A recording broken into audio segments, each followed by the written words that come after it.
Welcome to USA Global TV and Radio, where our mission is to provide education, entertainment, hope, and inspiration.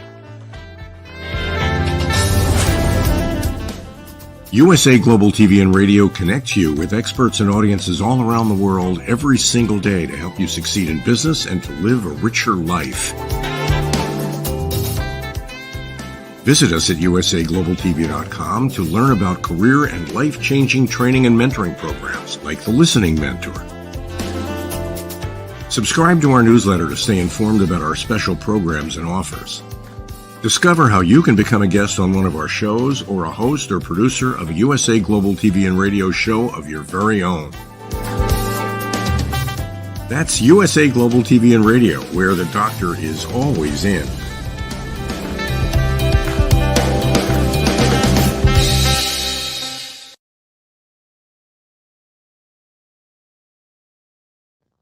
Howdy, all you all. Privileged today to continue talking about how do we help new authors get started. And we're talking about writing books. So one of the things that I always lead my clients through is what's called a competitor analysis. Many people wait until the very end to do this, but for us, I think it's important you do it at the very beginning. I'm not talking about the typical competitor analysis. We're talking about market entry and penetration and uniqueness of your product, your book, or we're talking about the strengths or weakness. I'm not talking about any of that. I'm talking about, who are they? What kind of books do they have? How big are they? What do the covers look like? What do they contain that you have? What value do you add because you have stuff that they don't have? How do they write their descriptions? What kind of reviews are they getting? What does their back cover look? A lot of things. So I took the time to go through 3 different kinds of books on Amazon and show you how I do a competitor analysis for my clients so that we can, on a Zoom meeting, the two of us can pull up Amazon and look at their particular genre and see, is that the genre they want to be in, or maybe they want to be in a slightly different one, because it tells you who the top 100 books in that particular category. So given that being the case, let's go ahead and pull up the video. It's going to be a 2-parter. And so we're going to go for about 9 minutes and some change, and then go for another 9 minutes and some change. But anyway, so let's go ahead and begin the video. Oh, hi, red.olaughlin here. We're doing a competitor analysis tonight on for new authors to figure out how should they price their books and what other valuable information can they get out of there. So let me share my screen.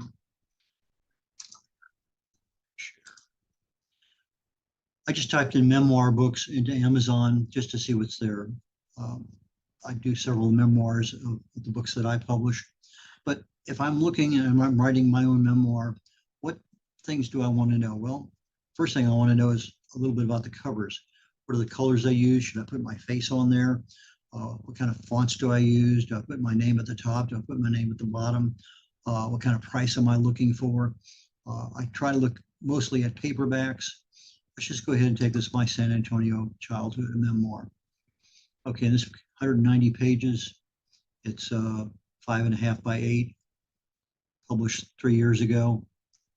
Let's just take a quick look at the contents. Michael Hall. And going on down here, a very short copyright. Dedication. Table of contents. And going into the book. Sometimes you need some others to help you get started, and this is one of them. So at the end of the book, it has about the author. Again, a very short one. This is the back cover. So he has a photograph, a little bit about him, more about the book, and a little bit of information for marketing for Amazon. So let's come back over here to the book. I want to know more about it. So I go down the page, and it says 190 pages, 5.25 by 8, and it's 107,000 in memoir books. Okay, let's find out what the number 1 book is. So I clicked on that.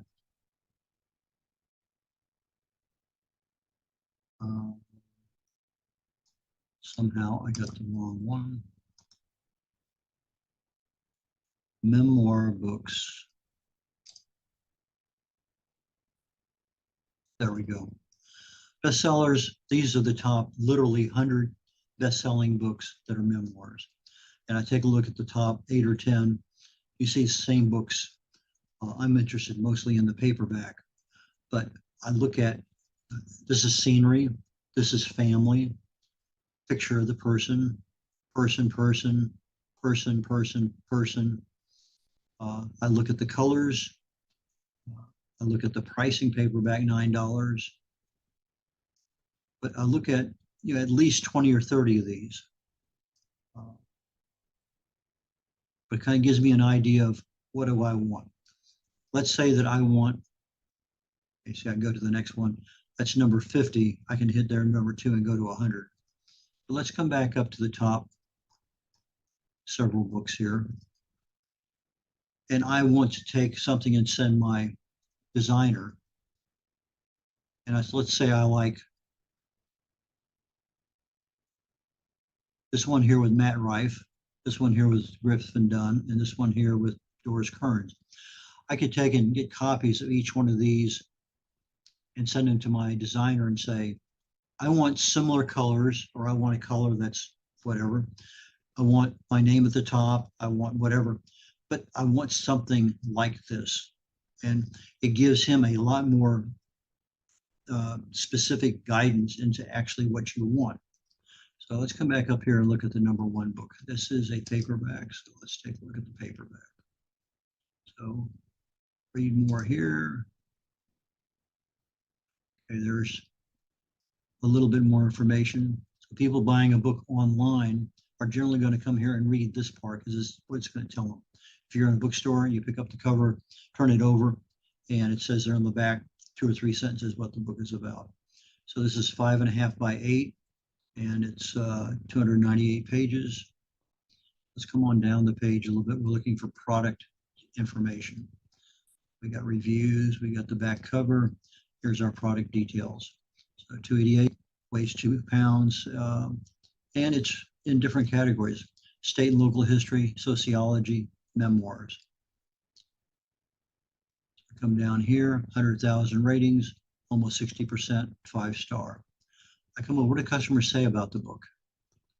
I see things about sensitive, self-aware, colorful characters, things that are key words that I might want to be using.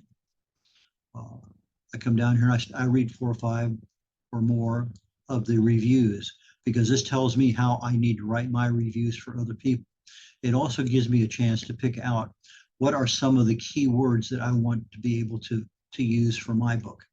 So if I come on down here, I find this book fascinating on many levels, at least of which is a dichotomy between a strong family, umpty. So anyway, this gives you a way of being able to see what people are saying about it and what might be applicable to your book. So that being said, let's come back up here and out of that. And let's now go to romance. If I can spell it correctly. Romance books. Okay. These are the current ones that, if you type something in, this is what Amazon's going to show you. And I got a paperback. Okay, this one here was $11, now $8. This one here was 18, now 11. 13, now 7. 11, now 7. 17, now 10. So it kind of gives me, I'm in that $7 to $12 range for this kind of book. But let's learn more about this book. So let's click on it. I see book 1 of 4, so there's 4 books out there.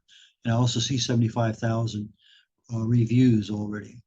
This one here has 43,000, 6,000, 37,000. Let's go ahead and click on King of Wrath. And I see 416 pages, book 1 of 4. And it's a 5.5 by 8.5. There are the other books.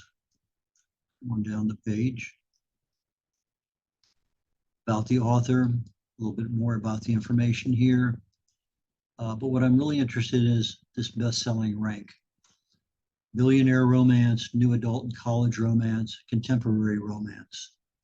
Let me click on contemporary. This is 564. I want to know what number 1 is.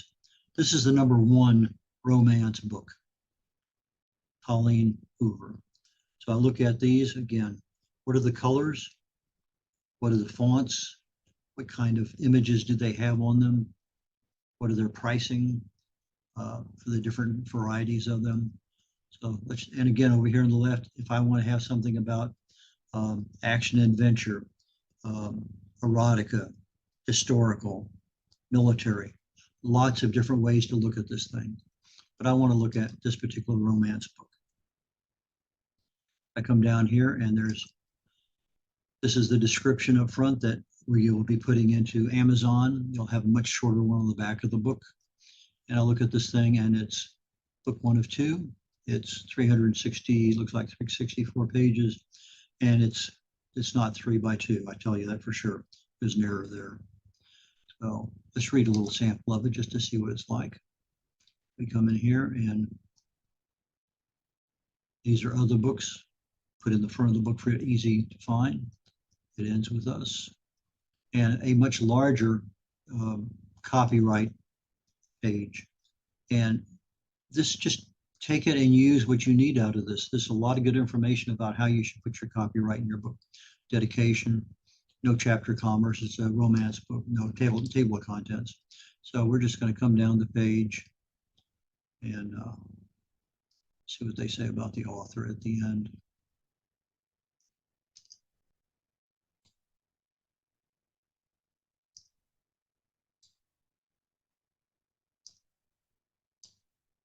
I'll usually give you 30 or 40 pages that you can read, and I just somehow clicked out of that.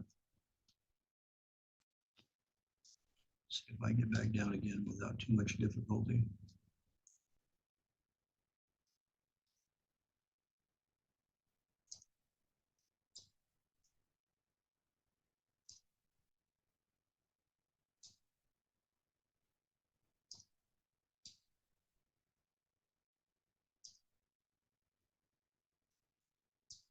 Very long book here. Okay, we're almost to the end of this one. Okay, here we go. About the author. A very short about the author. That's the cover. Here's the back cover. Again, a lot of information about the description of the book and a fairly short one about the author in a photo. Let's see if they have it here. No. That's it. That's the end of the book. Page 376, it says. Back to the book here. And you can see how big the book is. It's not a 2-inch by 3-inch book. Let's come on down the page to product information, editorial reviews about the author. Just see here. Okay, chapter 1 excerpt. I don't need the chapter 1 excerpt. That's pretty long. I'm not sure why it's in there, but somebody thought it should be. 384 pages, 12 ounces. And again, they have it very short, but new adult, contemporary romance, contemporary women's fiction. Let's see what they say down here at the bottom. 330,000 reviews, almost 80% of them 5-star. What do people find about it? Easy to get invested into. Love the twist at the end. Plot interesting. But now I come down here and literally, this is a minefield of information for key words, for key phrases, and it helps you a lot when you're writing something for someone else. And you have, here's a Brazilian one, Mexican one, lots of information there. Let's come back up here. We're going to look at one more kind of book. Let's look at public speaking books. Okay. These are the ones that they recommend to you. Dale Carnegie, obviously, is one that's been around forever and ever and ever.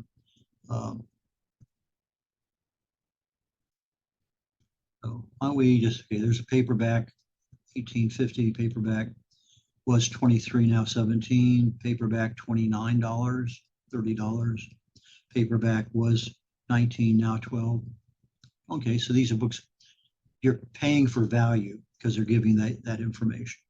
So let's click on this one. It's a paperback. Over there in a second. So let's see, read more. Okay, it gave me some bullets.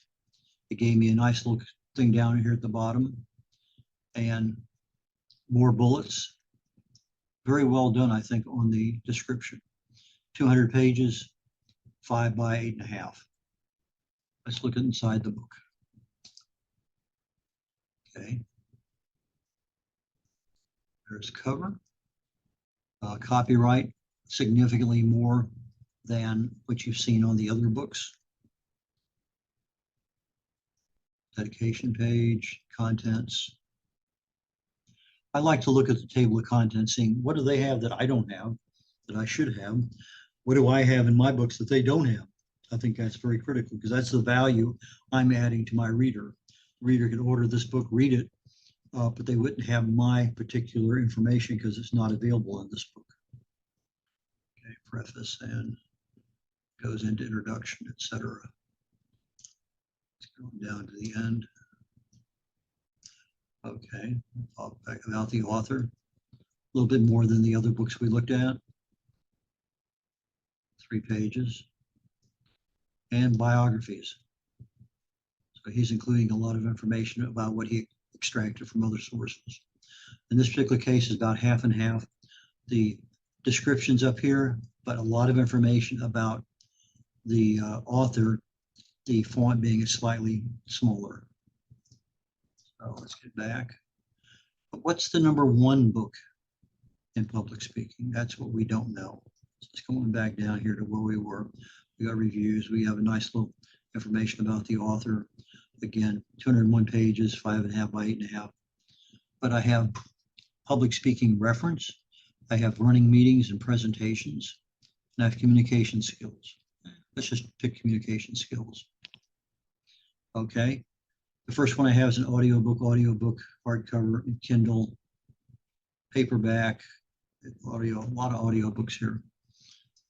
This one, building a brand story brand is really good. Anyway, let me just pick this first hardcover here because I want to be able to look at a book for sizing. This says a 6 by 9. Yeah, let's take a look at.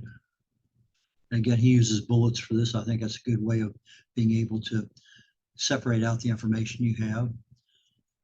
Let's look a bit about what's inside the book. Read a little bit about it. Okay. Click over. See if we can figure out what happened. There we go. Just took a few minutes to load. There we go. Okay, so goes right straight into the book. I didn't even see a copyright or anything else. It just says copyrighted material. Okay. So we go on down. There's that. We should have. Okay, here we go. A little too premature. So their copyright is a little bit shorter. Dedication. Again, table of contents. And let's go take a look at the end here. Each of these books generally have a, whoops, here's what I wanted to show.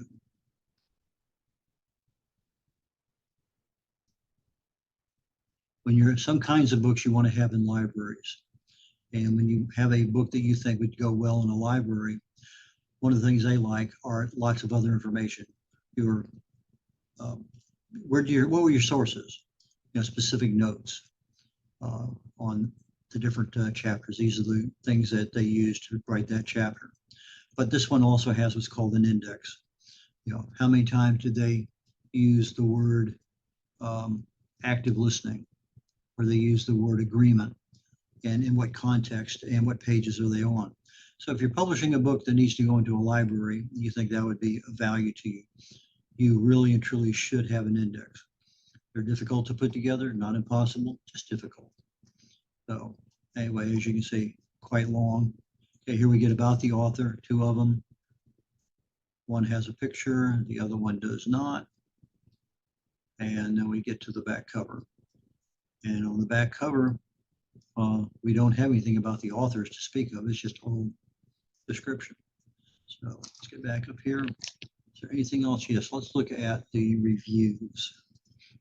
Down here to the bottom, I want to see what kind of reviews it's getting. Okay, we already looked at that. Okay, there's the two pictures, and this one has 44,000, 80% of them 5-star. What do the people say about it? Simple, easy to follow, helps them understand. So I come down here and I start reading these. What is something here that would be, if I wrote the book, I would want somebody to say that about it.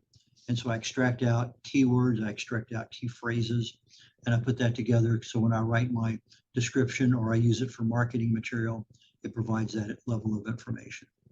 Okay, top reviews from other countries: Canada, Brazil, Mexico, India, Spain. Lots of information that can be gleaned by looking at your competitors. So with that, I think I am going to stop sharing and stop recording. LAUGHLIN again on Talking Heads on the USA Global TV and Radio Network. We're also on Roku, on E360 TV, and Amazon Fire, and YouTube, and several of them. So easy to find. When I tell people to do the competitor analysis first before they write their book, it gives them a good idea of the organization of the material that other people have, the size of the books. Most of the ones that we're talking about here are generally around that 5x8, 6x9 category. 140 pages is probably a realistic for a short book. 240 pages for maybe a little bit more, but you see some of the novels are at 300-400 pages. If you have a 400-page book or more, maybe it might be two 200-page books, something to consider. So when you're looking at those kinds of things, who is your competitor? What size books do they have? What do their covers look like? You would ideally like to have your cover look similar to a million sales book cover, because that's important. That is something that attracts people's attention as they're walking through a bookstore. They see something that catches their attention, they'll pick it up and look at it. So from that perspective, it gives you the ability. Do I want my face on that book while I look at the top 20 books and nobody else has a face on it? Maybe not a good idea. But if there's faces on, a third of them, maybe so. But I use AI to generate a cover based on what I'm seeing. I send that out along with 3 or 4 AI generations to a designer saying, this is what I want. But I can also send the little postage stamp size cover image to my designer and say, I want something very similar to this, same colors. Here's my information. So now I'm taking a best-selling book, and I'm talking about millions of sales, and adapting my book to look like it. That's also a value. But when I start knowing who my competitors are, what are they offering? But my real value is, what am I offering that they're not offering? And I know that because I can go through their table of contents. I don't have to buy the book to get the whole book, but I have a good idea of exactly what they want. Now, one of the things I recommend to my clients is that their chapter should always be in style sheets, because when you use style sheets on Microsoft Word, it automatically generates a table of contents. Makes things so much easier. No matter what you put in, take out, change, it's always going to pull up the current chapter. Now, if you're writing an ebook, everything's going to be related as a clickable link, hot link. So I think that's a very valuable thing when you're writing the book, to use style sheets. If you're not familiar with them, go to YouTube. Lots and lots of tutorials there that show you how to do it. But you can also go to these people's websites, find out what they have with regard to their social media. What do they have with regard to their marketing programs? Look at their Facebook, look at their social media, see how they're marketing their product. The better information you can get about how that genre of book is distributed in the workplace, the better they are. So why not copy somebody who has great success? They have 4 best-selling romance novels, and there's 40,000 or more views. Yeah, that's success. That's something that you probably need to pay attention to. So when you're putting your book together, this can be done at the end, but it's a little too late to change things, but you can still use that information to do cover generation. But when you're writing the book, it gives you a good pathway, a good guide to say, yeah, I want to cover these things, but 2 things here are mine, another 4 or 5. So it allows you to put your book together and have something of immense value. So with that, we're going to conclude today's Talking Heads on the USA Global TV and Radio Network. And I will see you next week on the show. Take care of y'all. Bye now.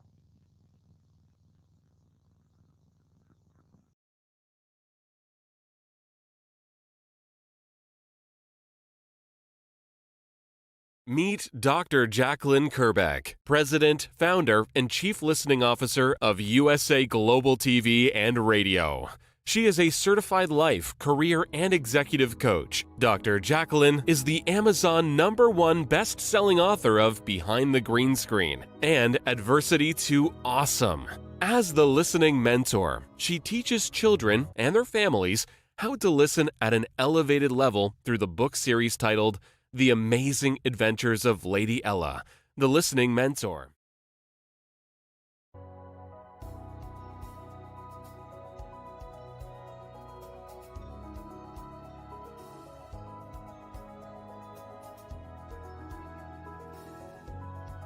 The Creative Hearts Awakening book series features heart-centric creatives who share their awakening journey. Through the Power of Listening educational course platform, people can get certified as elevated listeners on USA Global TV and Radio. Learn how to center yourself and align with nature through the power of nature, plants, and shrines.